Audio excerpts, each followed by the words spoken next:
जी future doctors welcome back.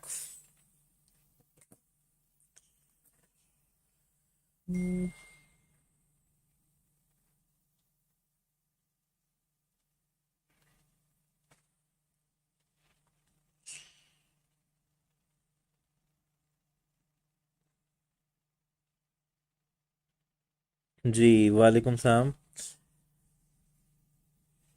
अब हम start करेंगे यूनिट नंबर 9 में हम सबसे पहले पढ़ेंगे अल्काइल हेलाइड्स के बारे में। बहुत ही सिंपल सा चैप्टर है अल्काइल हेलाइड्स।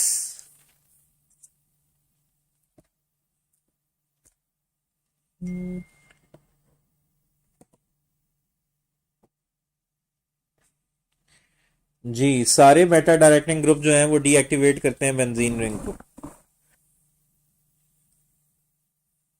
जी फ्यूचर डॉक्टर्स वेलकम बैक।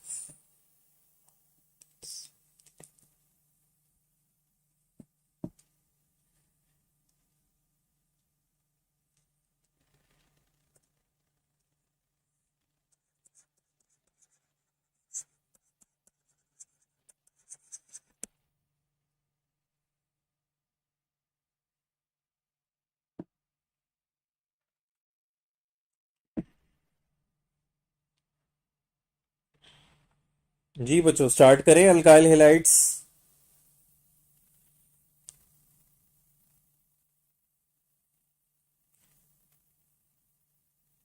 बहुत सिंपल सा ये यूनिट है अल्काइल हेलाइड्स। इसमें एक तो हमने इसकी सिर्फ क्लासिफिकेशन पढ़नी है।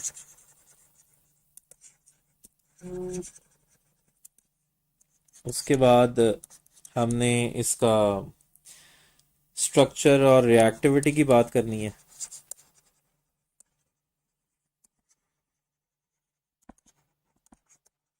उसके बाद हमने एसिन रिएक्शंस पढ़ने हैं और एलिमिनेशन रिएक्शंस पढ़ने हैं।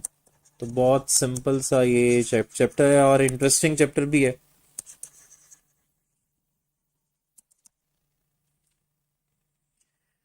हाँ जी, अल्काइल हेलाइड्स। जब हम अल्काइल रेडिकल के साथ हेलोजन लगाते हैं, एक्स लगाते हैं, तो ये फैमिली बनती है अल्काइल हेलाइड्स। और इनको हम हेलो एल्केन्स भी कहते हैं। ये इनका आयुपैक नेम होगा हेलो एल्केन्स।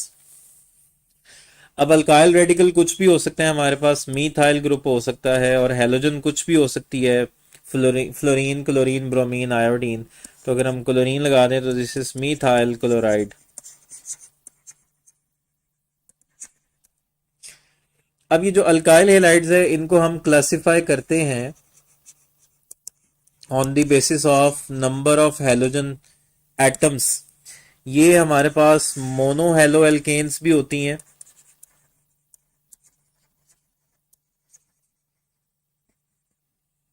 ये हमारे पास डाई हेलो एल्केन्स भी होती हैं।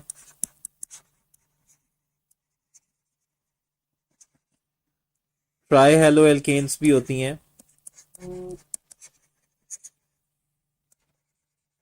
और पोली हेलो एल्केन्स, जिनमें बहुत सारे जो हैं वो हेलोजन्स लगे हों।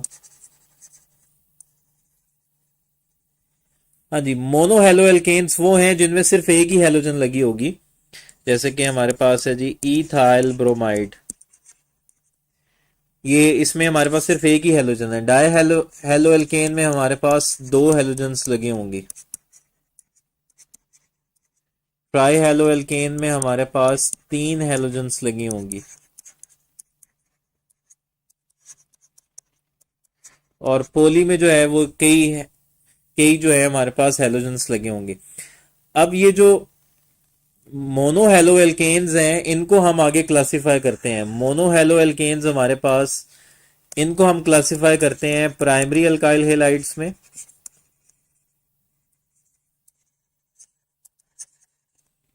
सेकेंडरी अल्काइल हेलाइड्स में,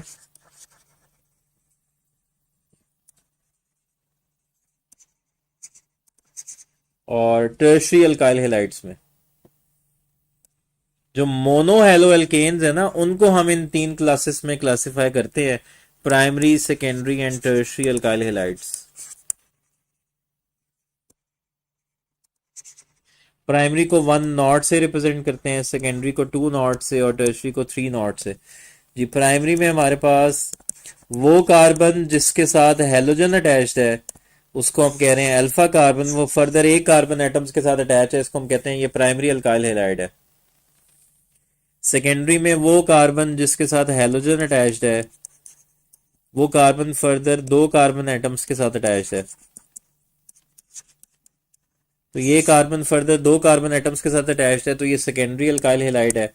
और टर्शरी में हमारे पास वो कार्बन जिसके साथ हेलोजन अटैच्ड है, वो फर्दर 3 कार्बन एटम्स के साथ अटैच्ड है, तो ये टर्शरी अल्काइल हैलाइड है।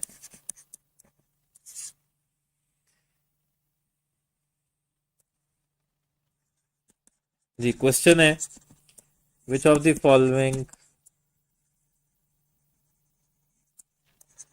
Is alkyl halide?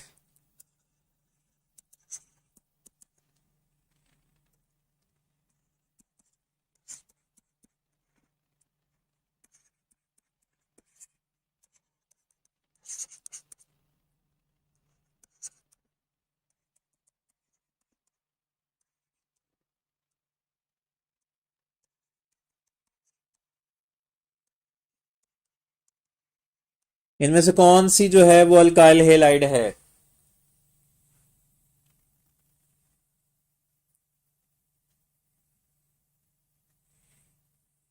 Which of the following is alkyl halide?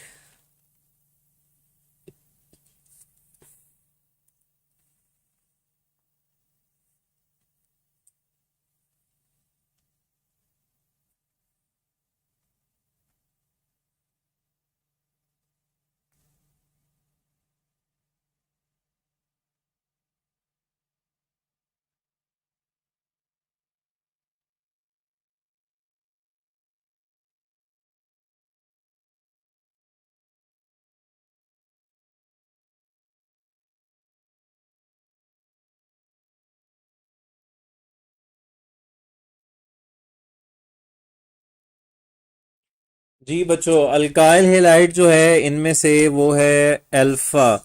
याद रखना है आपने, सिर्फ मोनो हेलो एल्केन्स को हम अल्काइल हैलाइड कहते हैं।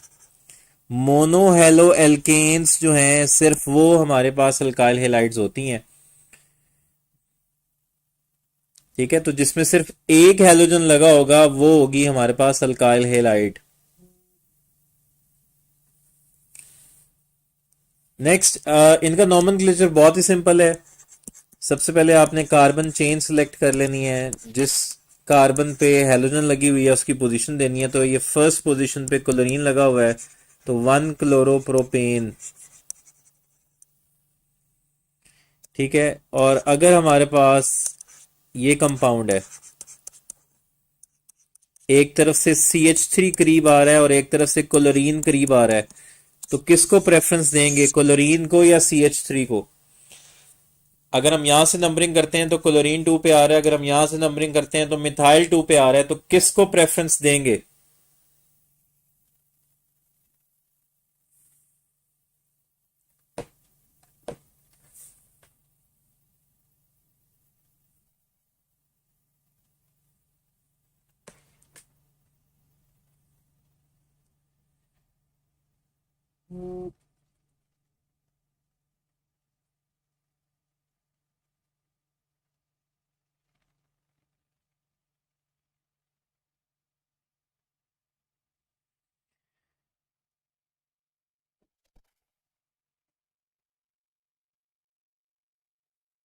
जी हम ये कह रहे हैं नोमेनक्लेचर में कि हेलोजन जहां से करीब होगा वहां से नंबरिंग करनी है आपने। यहां पर हमारे पास क्लोरीन 1 पे लगा हुआ था, तो ये 1 क्लोरोप्रोपेन है। अच्छा, और ये हमारे पास कंपाउंड है, इसमें इस तरफ से अगर नंबरिंग करेंगे तो मिथाइल ग्रुप 2 पे आ रहा है, और अगर इस तरफ से नंबरिंग करेंगे तो क्लोरीन 2 पे आ रहा है। तो किसको प्रेफरेंस दी जाएगी, क्लोरीन की तरफ से नंबरिंग करें या मिथाइल की तरफ से नंबरिंग करें? जी हेलोजन को आपने प्रेफरेंस देनी है, तो यहां से नंबरिंग करेंगे तो ये होगा 1 2 3 एंड 4। तो ये है क्लोरो और ये है मिथाइल, अल्फाबेट ऑर्डर में लिखेंगे तो 2 क्लोरो, 3 मिथाइल 4 कार्बन वाली ब्यूटेन। अच्छा जी, अब हम इनकी रिएक्टिविटी की बात करेंगे।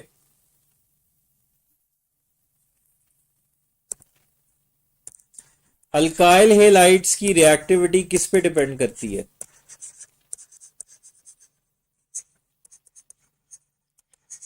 पहले हम इनका जरा स्ट्रक्चर देख लेते हैं।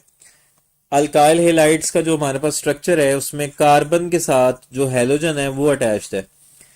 अब चूंकि हैलोजन जो है वो ज्यादा इलेक्ट्रोनेगेटिव है, हैलोजन पार्शियल नेगेटिव है और कार्बन पार्शियल पॉजिटिव है, तो इसके ऊपर एक पोलैरिटी इंड्यूस हो गई है। कार्बन और हैलोजन का जो बॉन्ड है वो पोलर है, तो पोलैरिटी इंड्यूस हुई है इसके अंदर। अच्छा, दो फैक्टर्स हैं जो रिएक्टिविटी को डिटरमिन करेंगे, जो हमें नजर आ रहा है। हम दो फैक्टर्स की बात करेंगे। तो पहला जो फैक्टर है हमारे पास वो है जी बॉन्ड पोलैरिटी, और जो दूसरा फैक्टर है हमारे पास वो है बॉन्ड एनर्जी।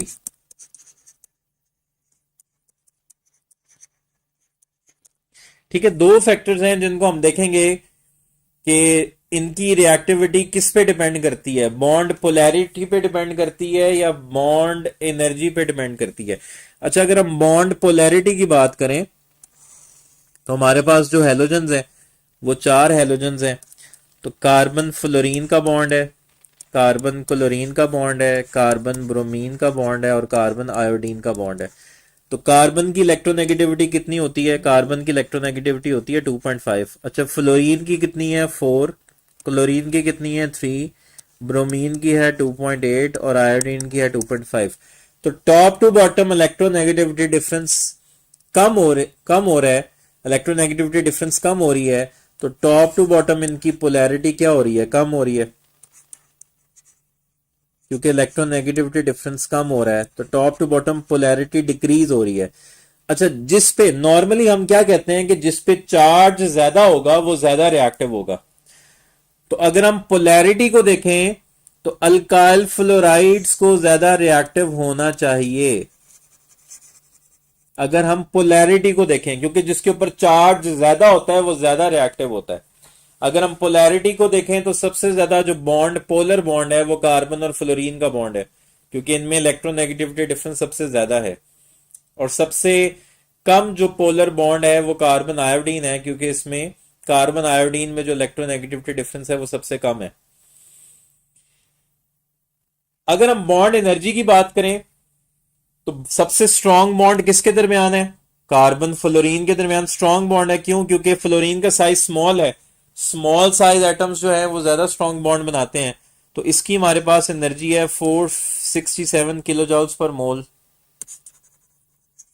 उसके नीचे हम आगे कार्बन क्लोरीन पे, तो कार्बन क्लोरीन का जो बॉन्ड है वो जरा वीक हो गया, उसकी एनर्जी हमारे पास कम हो गई 346 किलो जॉल्स पर मोल।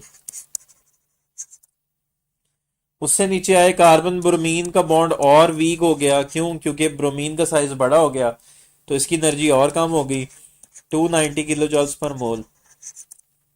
और उसके नीचे आए तो कार्बन आयोडीन बॉन्ड और वीक हो गया, तो इसकी एनर्जी हमारे पास 228 किलो जॉल्स पर मोल। तो किसका बॉन्ड आसानी से ब्रेक हो जाएगा?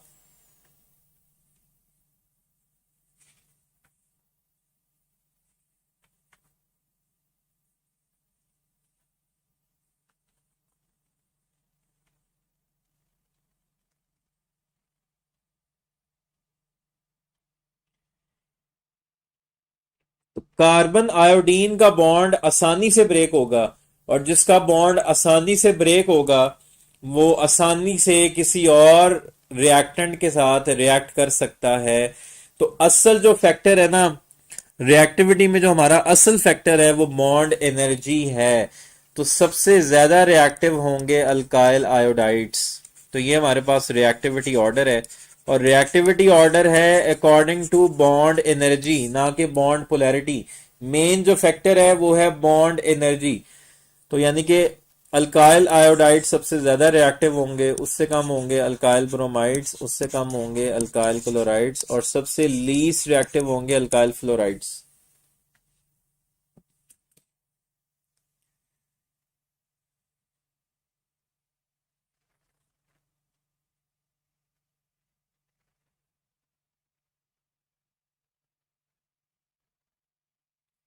ठीक है बच्चों।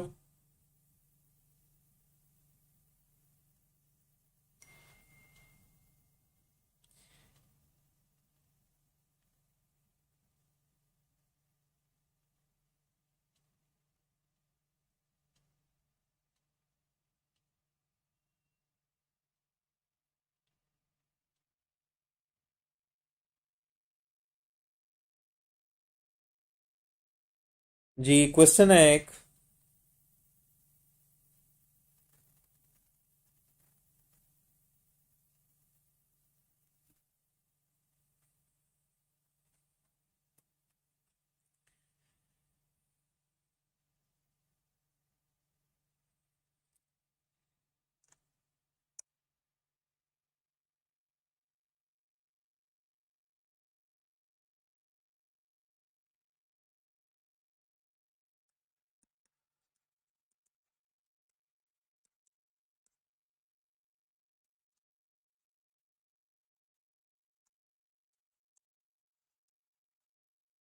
which of the following factor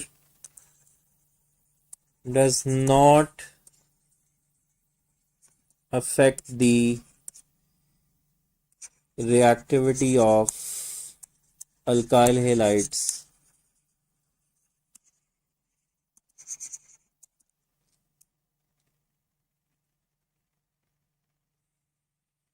Which of the following factor does not affect the reactivity of alkyl halides?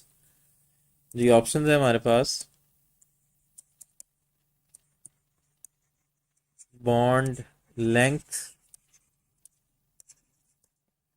Bond polarity,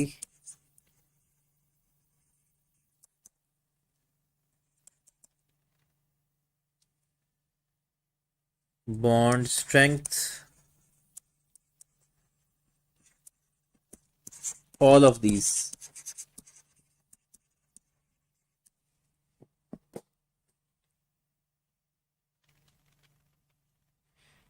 जी बच्चों, इनमें से कौन सा फैक्टर जो है वो अल्काइल हैलाइड्स की रिएक्टिविटी को अफेक्ट नहीं करेगा?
जी सवाब नहीं कमाना आप लोगों ने।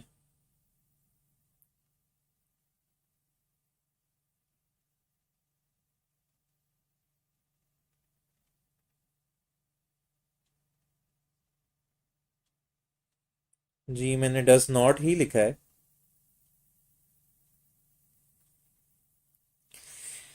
जी हम कह रहे हैं जो मेन फैक्टर है वो है बॉन्ड एनर्जी। मेन फैक्टर क्या है हमारे पास? Bond energy. तो बॉन्ड एनर्जी किसके जो है ना डायरेक्टली प्रोपोर्शनल है? बॉन्ड स्ट्रेंथ के। तो अगर बॉन्ड एनर्जी ज्यादा है तो बॉन्ड स्ट्रेंथ भी ज्यादा है, तो इसका मतलब ये फैक्टर भी अफेक्ट करेगा। हाँ जी, तो कौन सा इफेक्ट नहीं करता रिएक्टिविटी को? बॉन्ड स्ट्रेंथ अफेक्ट करेगा रिएक्टिविटी को, क्योंकि बॉन्ड स्ट्रेंथ का ताल्लुक बॉन्ड एनर्जी के साथ है। और इवन बॉन्ड लेंथ कम है तो बॉन्ड एनर्जी ज्यादा है, बॉन्ड लेंथ का भी ताल्लुक बॉन्ड एनर्जी से है। बॉन्ड पोलैरिटी जो है ये फैक्टर नहीं है इसकी रिएक्टिविटी के लिए। वो पूछ रहा है कौन सा फैक्टर रिएक्टिविटी को अफेक्ट नहीं करता। तो बॉन्ड पोलैरिटी इफेक्ट नहीं करता रिएक्टिविटी को। बॉन्ड लेंथ और बॉन्ड स्ट्रेंथ ये दोनों रिलेट कर रहे हैं बॉन्ड एनर्जी के साथ। तो अभी हमने बात की कि मेन जो फैक्टर है वो हमारी बॉन्ड एनर्जी है।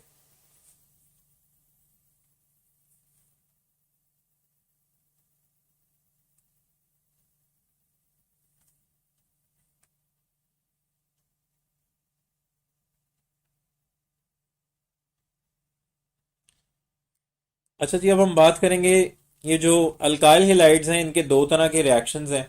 एक वो है जिनमें हैलोजेंस निकलता है और कोई और ग्रुप आके लग जाता है, तो उसको हम कहते हैं न्यूक्लियोफिलिक सब्स्टिट्यूशन रिएक्शंस। और दूसरे वो रिएक्शंस हैं जिसमें हैलोजन भी निकलता है, हाइड्रोजन भी निकलता है, उनको हम कहते हैं एलिमिनेशन रिएक्शंस। तो इनको पढ़ने से पहले हम कुछ टर्म्स पढ़ेंगे, कुछ टर्मिनोलॉजीज पढ़ेंगे जी। हमारे पास पहली टर्मिनोलॉजी है न्यूक्लियोफाइल। हाँ जी, ये वर्ड, दो वर्ड्स है हमारे पास। ये न्यूक्लियो वर्ड निकला है न्यूक्लियस से, और फाइल का मतलब होता है लविंग, तो ये न्यूक्लियस लविंग है। न्यूक्लियस पे पॉजिटिव चार्ज होता है, इसका मतलब इनके ऊपर नेगेटिव चार्ज होगा।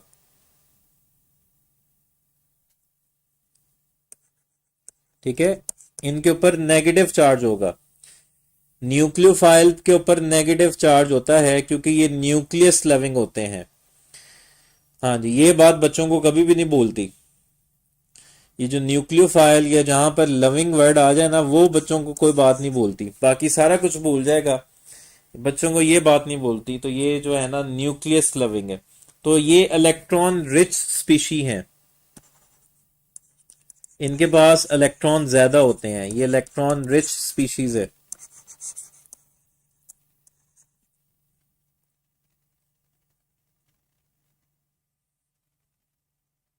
ज्यादातर ये हमारे पास बेसिस होती हैं। In most cases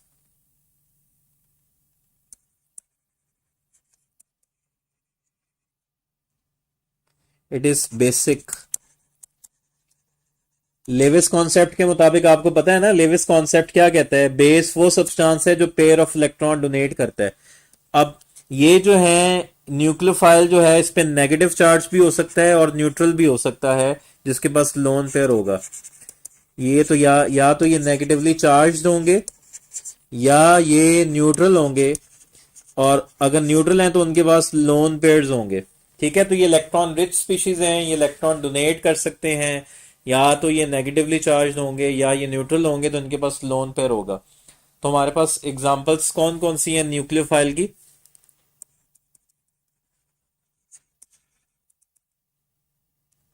OH negative,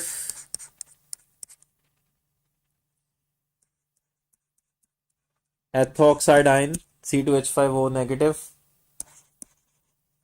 thiocyanate ion SCN negative, HS negative, water neutral है हमारे पास, NH2 नेगेटिव,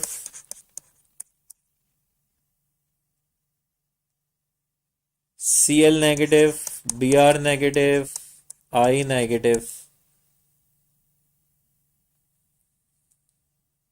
ठीक है, ये हमारे पास है जी न्यूक्लियोफाइल। अगली टर्मिनोलॉजी हमारे पास क्या है, अगली टर्म है हमारे पास इलेक्ट्रोफाइल।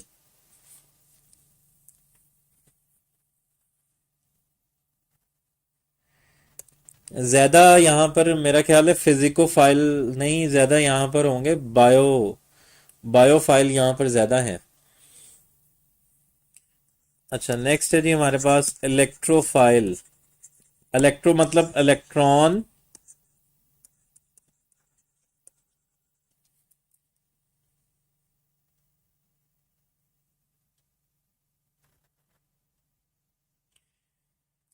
और फाइल का मतलब लविंग, ये इलेक्ट्रॉन लविंग है, तो इलेक्ट्रॉन पे नेगेटिव चार्ज होता है, इसका मतलब इनके ऊपर पॉजिटिव चार्ज होगा, ई पॉजिटिव। तो ये इलेक्ट्रॉन डेफिशिएंट स्पीशीज हैं, इनके पास इलेक्ट्रॉन की कमी होती है, इलेक्ट्रॉन डेफिशिएंट स्पीशीज।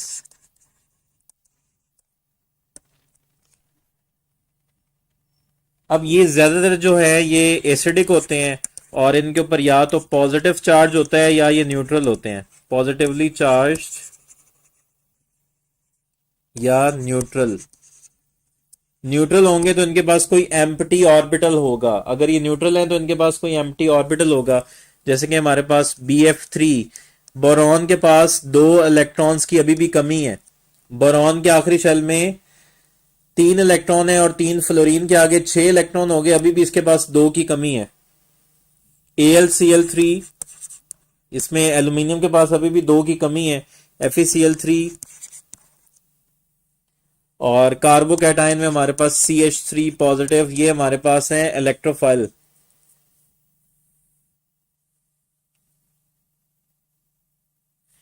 ठीक है, इलेक्ट्रोफाइल। अब फिर हमारे पास अगली टर्म होती है सबस्ट्रेट। जिस तरह आप बायो में पढ़ते हो, वो मॉलिक्यूल जिसके ऊपर एंजाइम एक्ट करता है उसको सबस्ट्रेट कहते हैं। इसी तरह यहां पर हमारे पास अल्काइल हेलाइड मॉलिक्यूल है, अल्काइल हेलाइड मॉलिक्यूल के ऊपर न्यूक्लियोफाइल अटैक करता है, तो जिसके ऊपर न्यूक्लियोफाइल अटैक करता है उसको हम कहते हैं सबस्ट्रेट। तो यहां पर हमारा सबस्ट्रेट है अल्काइल हेलाइड। अच्छा, जब न्यूक्लियोफाइल अटैक करता है तो हेलोजन जो है, अगर हम सब्स्टिट्यूशन रिएक्शंस की बात करें तो सब्स्टिट्यूशन रिएक्शंस में हेलोजन निकल जाता है, उसको हम कहते हैं leaving group.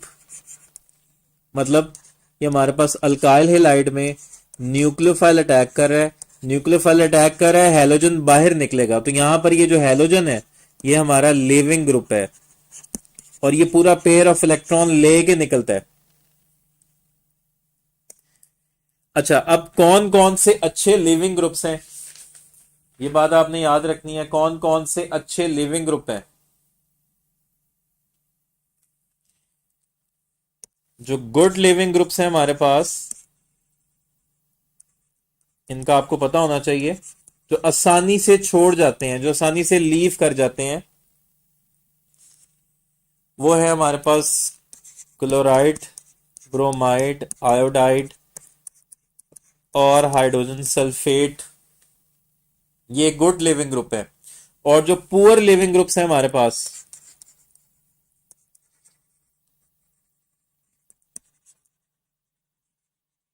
Poor leaving groups हैं हमारे पास, जो अच्छे न्यूक्लियोफाइल हैं वो पुअर लिविंग ग्रुप्स हैं। ठीक है, पुअर लिविंग ग्रुप्स कौन से होंगे, जो अच्छे न्यूक्लियोफाइल हैं, जैसे कि OH नेगेटिव,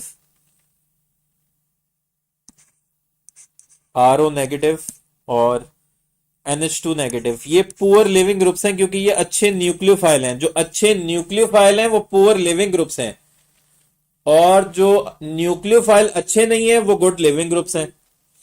तो यहां पर आपने एक इंपॉर्टेंट बात याद रखनी है कि आयोडाइड आयन जो है ये अच्छा लिविंग ग्रुप भी है और अच्छा न्यूक्लियोफाइल भी है।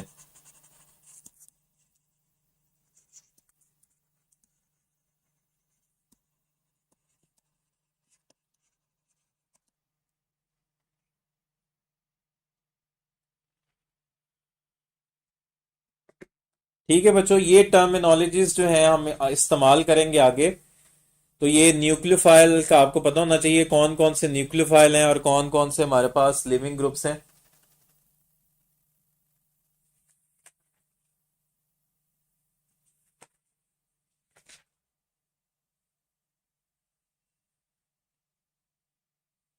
Which one among the following is not a good leaving group, ये क्वेश्चन है आप लोगों से।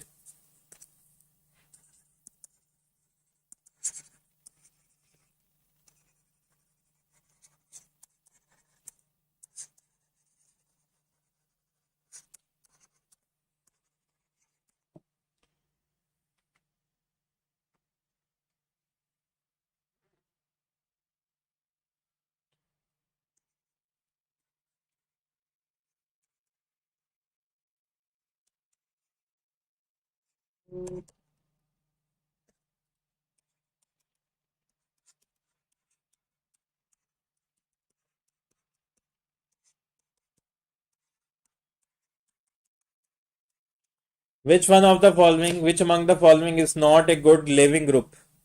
इनमें से कौन सा गुड लिविंग ग्रुप नहीं है?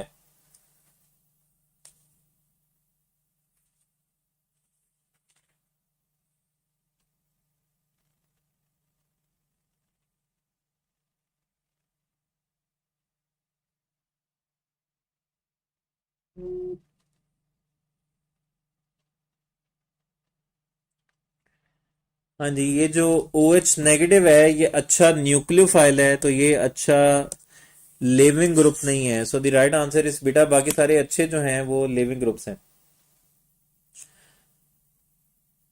अच्छा, तो ये था जी बच्चों अल्काइल हेलाइड्स का इंट्रोडक्शन था। अब कल हम इसमें न्यूक्लियोफिलिक सब्स्टिट्यूशन रिएक्शंस पढ़ेंगे, SN2 SN1, और उसके बाद एलिमिनेशन रिएक्शंस पढ़ेंगे, E2 और E1। और फिर हम ये भी देखेंगे कि उनके दरमियान कंपटीशन होता है कि सब्स्टिट्यूशन होनी है या एलिमिनेशन होनी है, ये किस पे डिपेंड करता है। ठीक है, आपने अल्काइल हेलाइड को एक न्यूक्लियोफाइल दे दिया है, अब वो सब्स्टिट्यूशन होगी या एलिमिनेशन होगी ये किस पे डिपेंड करेगा, इन फैक्टर्स को भी हम पढ़ेंगे। तो आज के लिए इतना ही, बस हम बहुत करीब है। यूनिट 9 है, फिर उसके बाद यूनिट नंबर 10 है, तो ऑलमोस्ट हम केमिस्ट्री एंड होने वाली है। अब आप लोग ये ना कह देना कि हम भी एंड होने वाले हैं।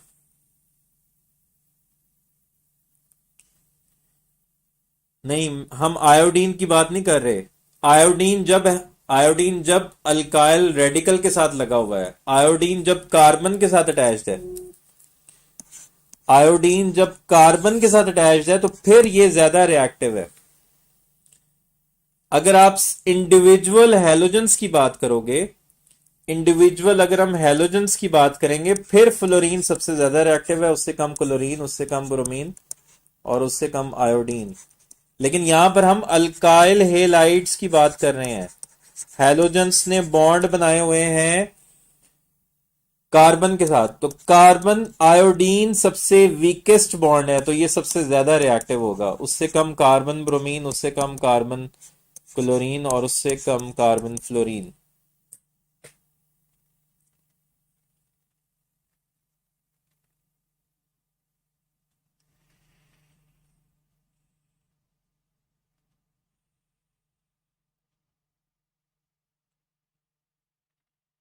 नहीं नहीं, अब आप लोग भी जो है ना, केमिस्ट्री अगर आपके साथ वायलेंट हो रही है, आप केमिस्ट्री के साथ वायलेंट हो जाओ।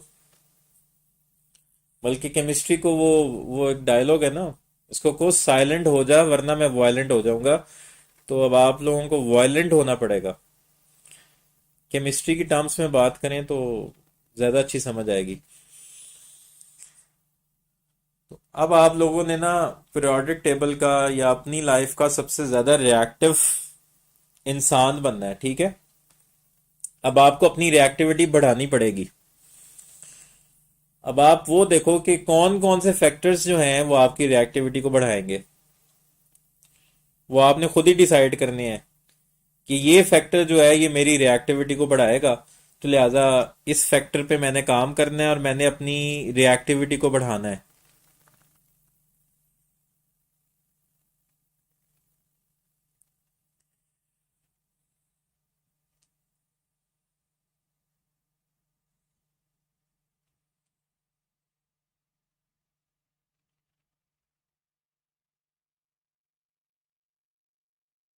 जी, बॉन्ड एनर्जी कम तो रिएक्टिविटी ज्यादा, तो रिएक्टिविटी ज्यादा।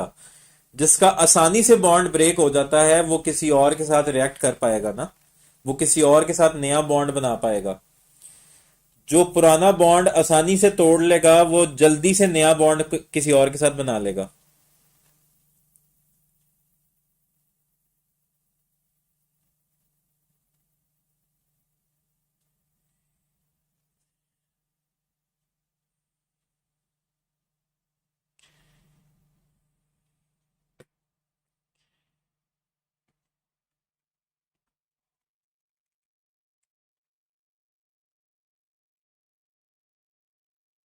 जी बच्चों, तो इंशाल्लाह मिलते हैं कल।